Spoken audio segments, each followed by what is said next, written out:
She grew up in the laundry room of a mansion. The maids called her smart. The family called her the helps kid. She wasn't allowed to sit at the table. She wasn't allowed to speak unless spoken to. But years later, their son fell in love with her. And when they found out, they tried to ruin her. But she had a secret, and when it came out, the whole house would remember her name. The Langford mansion sat on a hill like it was trying to look down on the world. Marble floors, gold-framed paintings, chandeliers that needed dusting once a week, that was where Amina lived. But not inside the house. She and her mother Clara slept in a small converted laundry room beside the kitchen. No windows. One fan. The rich called it staff quarters. Amina called it the closet. Amina was 9 when she realized her mother wasn't just working for the Langfords. She was owned by them in every way but paperwork. Mrs. Langford snapped her fingers instead of calling her name. Mr. Langford dropped his jacket on the floor and called it her job to pick it up. No one asked how Clara's day was. No one cared. Amina was forbidden from playing in the main house. The help's children shouldn't be seen, Mrs. Langford once whispered to the head maid when she caught Amina reading a book in the sunroom. So Amina learned to disappear. She moved quietly. Watched everything. The fancy guests, the lies behind smiles, the way money didn't soften hearts, it hardened them. One afternoon, while delivering folded towels to the pool area, Amina saw the Langford children playing. Elliot, the youngest, stood at the edge of the pool watching her. He tilted his head. "What's your name?" he asked. Before she could answer, Mrs. Langford appeared. "Elliot. Come inside. Now." Amina lowered her head and turned away, the towels heavy in her arms. That night, Clara whispered while braiding Amina's hair, "You don't belong to this house. Just because we live under it doesn't mean we serve it. One day, you'll be bigger than this place." "But they act like I'm dirt," Amina murmured. Clara paused. "That's because they see what they're afraid of." Amina didn't understand it then. But she would. Because one day, the same boy who asked her name at the pool would fall in love with her. And his family would do anything to stop it. At age 10, Amina was assigned chores like a staff member. She polished silverware, dusted baseboards, and folded napkins while the Langford kids ran past her laughing. Clara tried to shield her daughter from the worst parts of it, but in a house like that, silence was protection, and that meant Amina was always listening. She once overheard Mrs. Langford on the phone, "It's charitable of us to let Clara raise her child here. She ought to be grateful." The words hit Amina harder than any slap. Gratitude? For letting them sleep beside the washing machine. One day, Mrs. Langford hosted a birthday party for Elliot. He turned 11. The garden was filled with golden balloons, violinists, and 3-tier cakes. Amina, dressed in her plainest dress, stood by the sliding doors, watching the celebration through the glass. Elliot caught her staring. He walked up, offered her a paper cup of pink lemonade through the door. "You can come outside," he whispered. Before Amina could reach for the drink, Mrs. Langford stormed over, her face stretched in a tight smile for the guests but her eyes full of fire. "Elliot, don't hand things through the glass like that. It looks improper." Elliot looked confused. "She's just thirsty." Mrs. Langford bent down to his level. "Sweetheart, some people are not like us. Understand?" Elliot looked at Amina through the glass. She saw his eyes change, just a little. Like something shifted. That night, Amina curled up in her tiny bed and asked her mother, "What does not like us mean?" Clara took a long breath. "It means you were born to remind them of what they're afraid to admit, that you're just as smart, just as beautiful, just as worthy, but with none of the advantages. And that terrifies them." The next morning, Amina walked into the study while no one was home and stared at the bookshelf. She picked a novel off the shelf, held it like it was gold, and whispered, "One day, I'll sit at their table, not to serve, but to speak. She had no idea how true that would become. As Amina grew older, the house's invisible walls got taller. By the time she turned 13, she knew how to make herself disappear. She moved through the house like smoke, quiet, unnoticed. But something inside her refused to be silent. Every night, once the Langfords went to sleep, she snuck into the study. There, under the low golden light, she read. She devoured novels, memoirs, business books, anything she could reach. Her fingers ran across sentences like they were doorways. She copied words into a torn notebook she kept hidden inside a pillowcase. That book became her treasure, her secret rebellion. One night, Elliot walked into the study. He was 15 now, taller, more thoughtful. Amina froze. The book in her hands trembled. "What are you doing in here?" he asked. "I was just cleaning," she stammered, reaching to put the book back. Elliot walked closer, looked at the open page. "You're reading The Great Gatsby."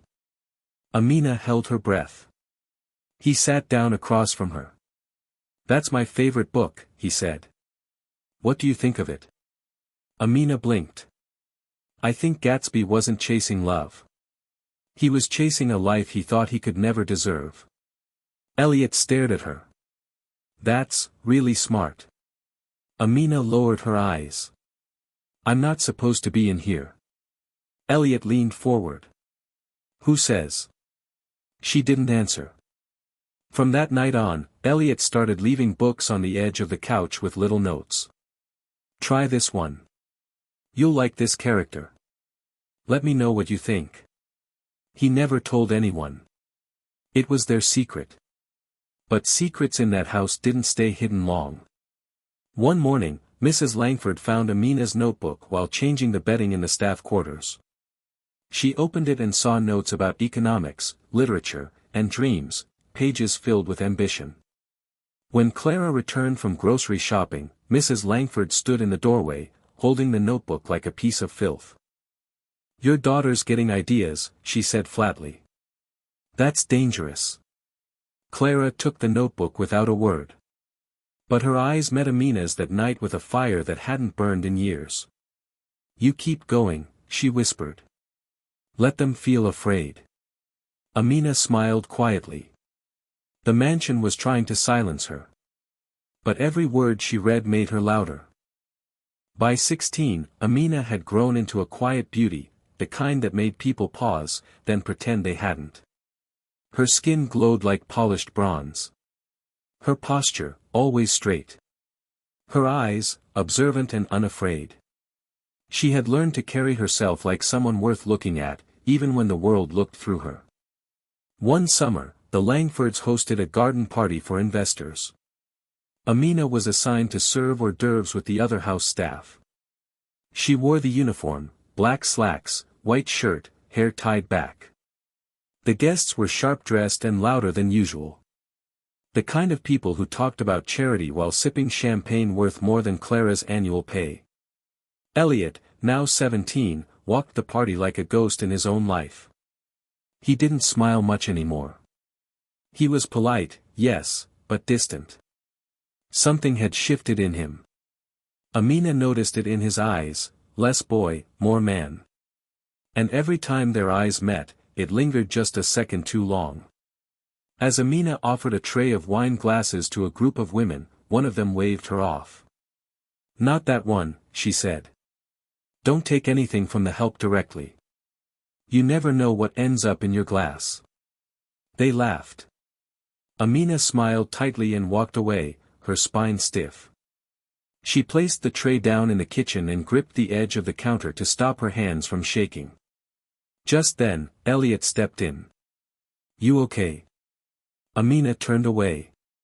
"Just tired." He stepped closer. "You shouldn't have to do this." She looked at him sharply. "Then what should I do, Elliot? Walk around with a glass of champagne and pretend the world owes me something?" He didn't answer. But he didn't leave either. Later that night, after the guests had gone, Amina was cleaning the study when she found a book on the couch, with a note inside. If you were born in a different house, you'd already be queen. Her fingers curled around the note. In that moment, she felt both seen, and in danger. Because feelings were forming where they shouldn't. And in a house like that, love across class lines wasn't romance. It was war. It started with glances. Then conversations in hallways that lasted too long. Then excuses to be near each other. By the time Amina and Elliot were both 18, the air between them felt electric. Words hung longer. Eye contact had meaning. They were no longer children under the same roof, they were two people caught in a quiet storm. They never kissed. Never even touched. But some things don't need skin to burn. One afternoon, Elliot found Amina in the library, running her finger down the spine of a poetry book.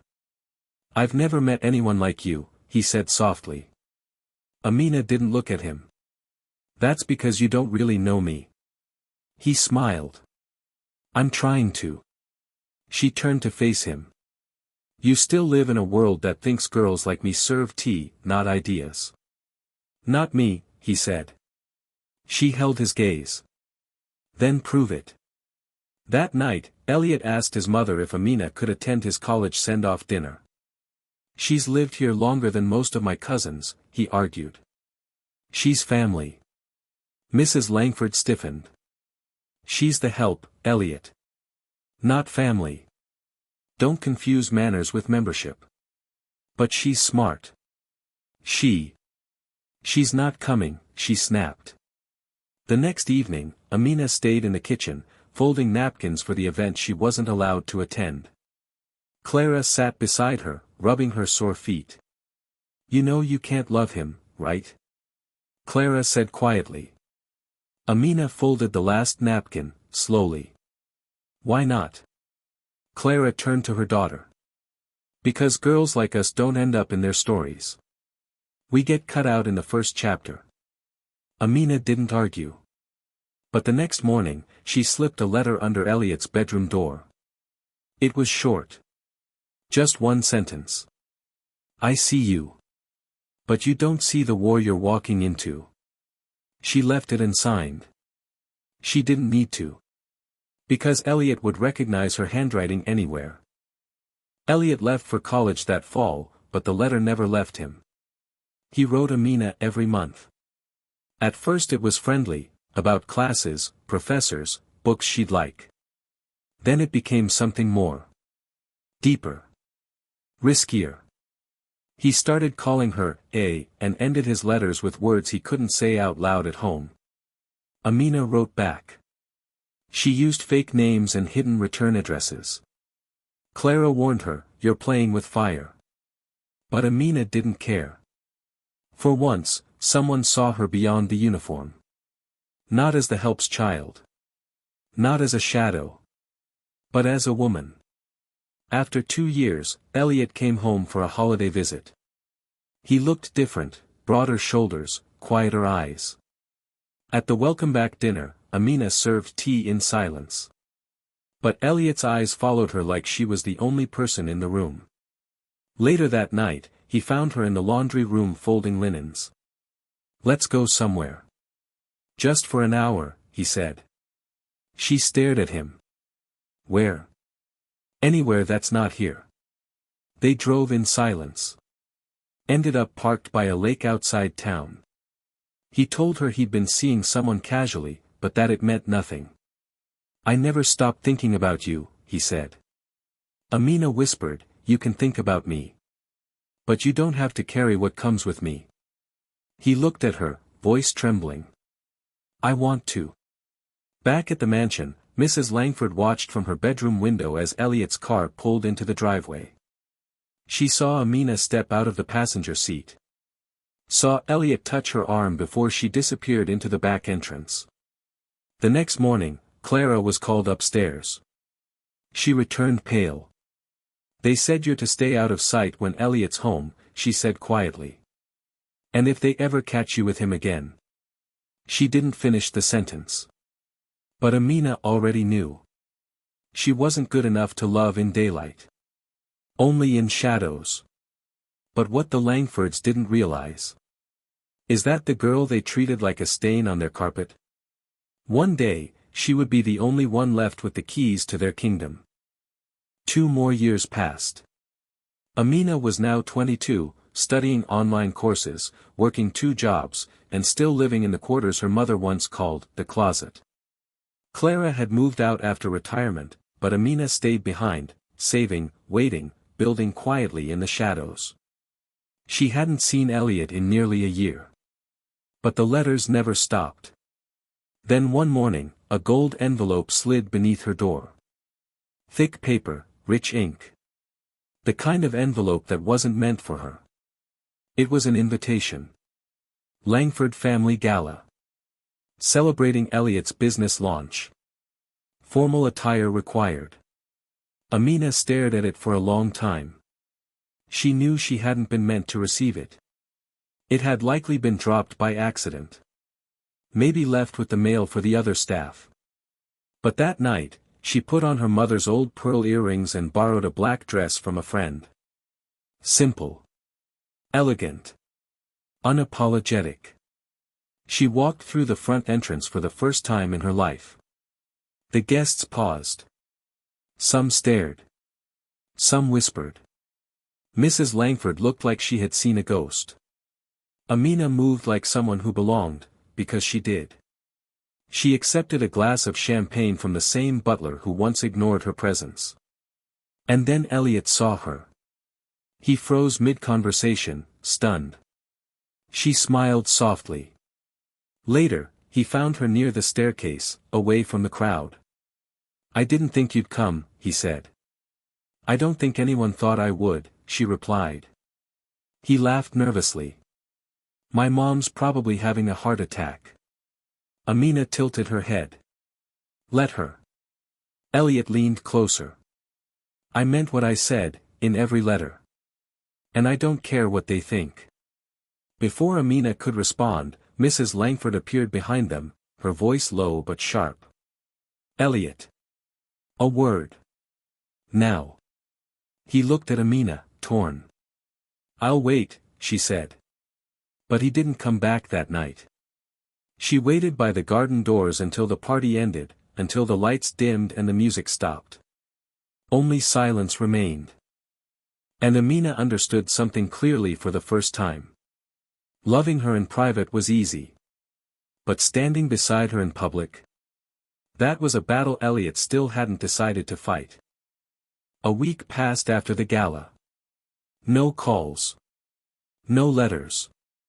Amina told herself it was fine. That she didn't need him to prove her worth.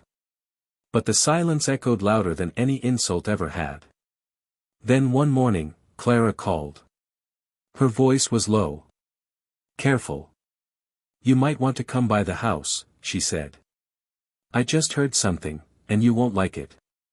Amina hadn't been back in weeks. But she knew Clara's tone meant something serious.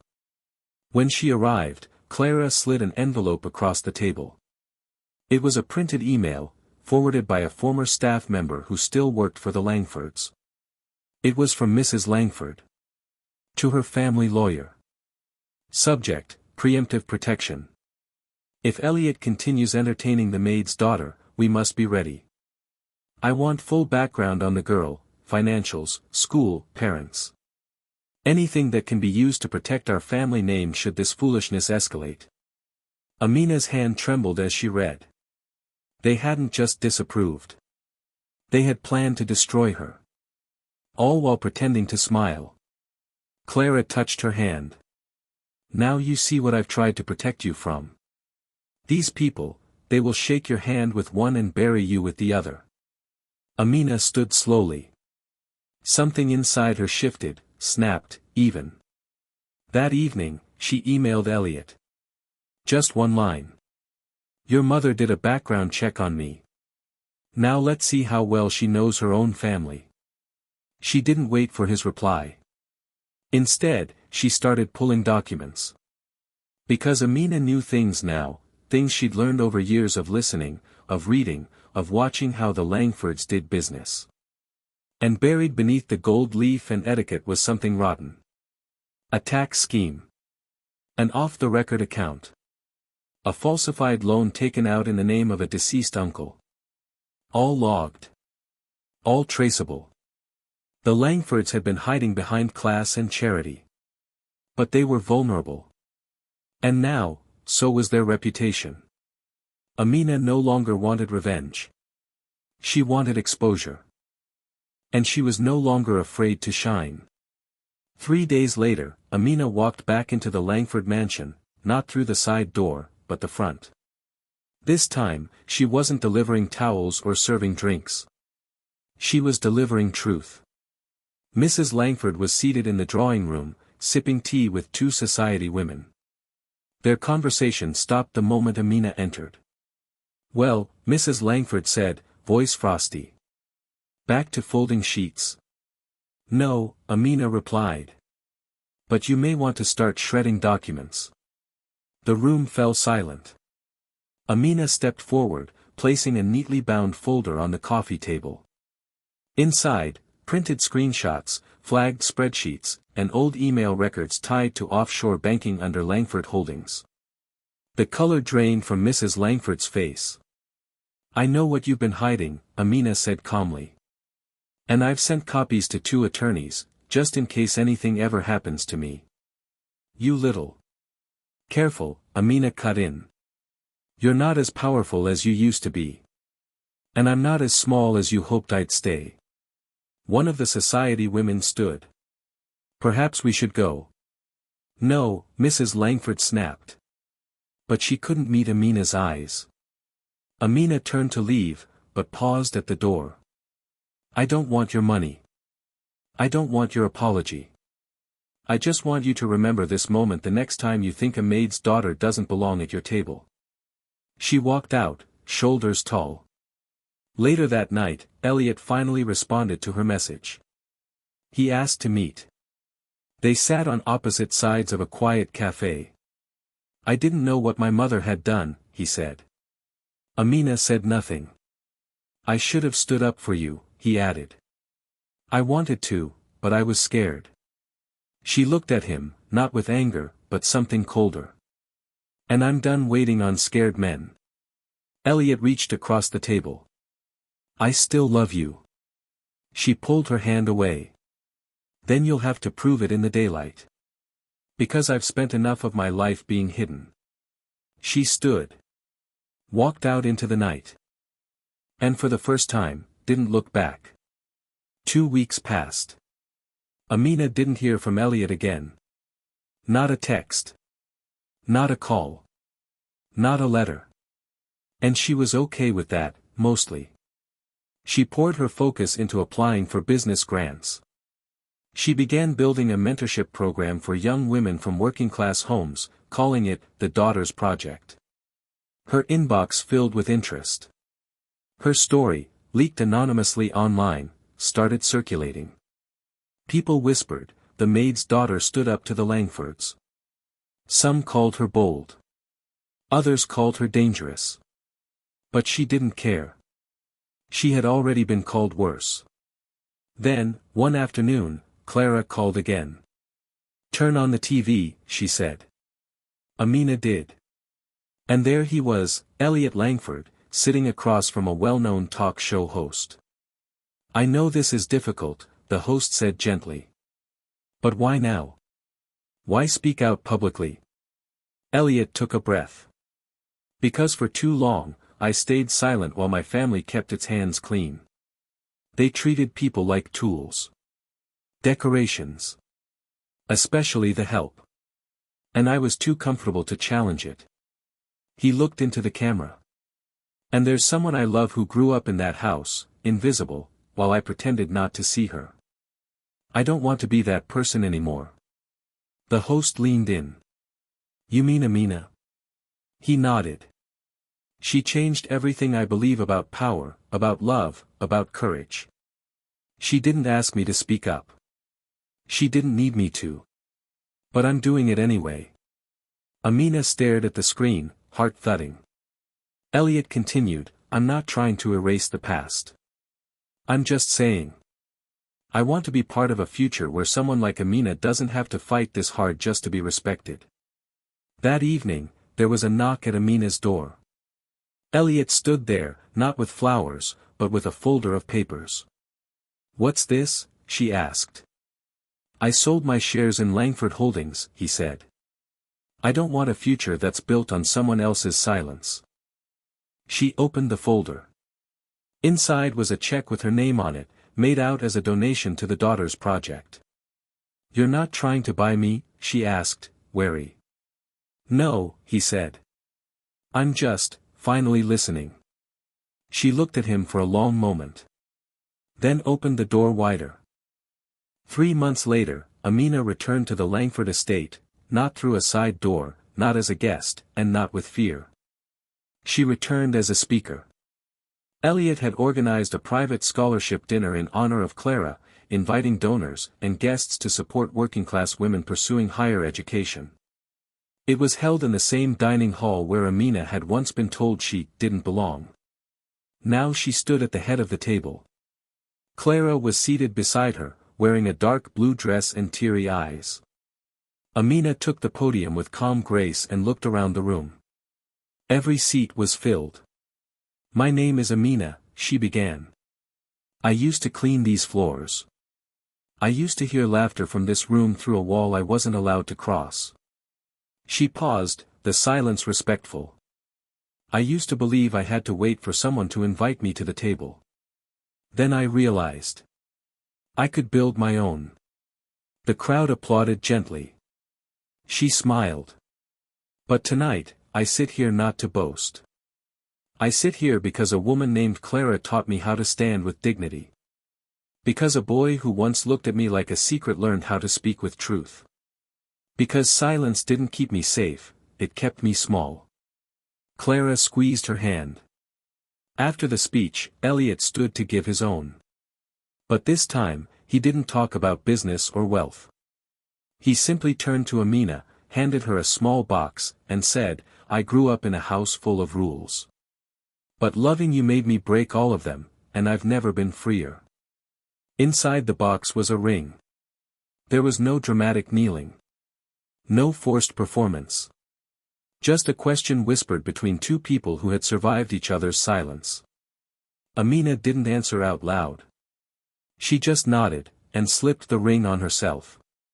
Clara clapped first, her proud, trembling hands breaking the room into applause. Mrs. Langford, seated at the far end, said nothing. But she didn't get up and walk out either. Sometimes silence was surrender. And sometimes, that was enough. The headlines the next day were quiet but clear. Langford heiress marries former maid's daughter, public applauds legacy shift. From helped to honored, Amina's voice becomes a movement.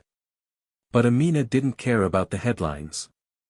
She cared about the girls showing up every week to the daughter's project with notebooks full of dreams.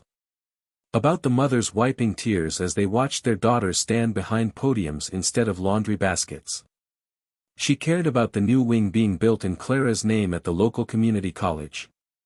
And she cared about waking up beside Elliot, not because he had money, or a family name, but because he had chosen to grow into a man who could handle her power.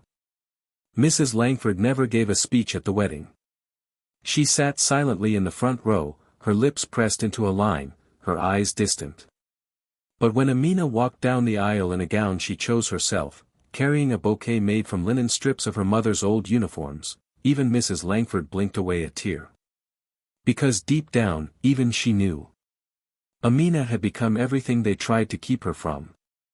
That night, after the reception, Amina and Clara stood alone in the garden under the same tree where Elliot had once offered her lemonade through a glass door. Clara took her hand. "You walked through fire and came out wearing pearls," she whispered. Amina smiled. "You raised me in a closet, but I always knew the whole house couldn't contain me." They stood in silence for a moment. Then Clara reached into her purse and handed her a folded piece of paper. It was an old note Amina had written as a child, once tucked in the pages of a book. "One day, they'll know who I really am. Amina looked at the paper, then at the mansion glowing behind them. I think they know now, she said. And as the garden lights twinkled around them, and music drifted from inside, the girl once called, the help's child, stood taller than the estate that tried to shrink her. Because she had rewritten her name into the walls of the place that once silenced her. And this time, no one could erase her.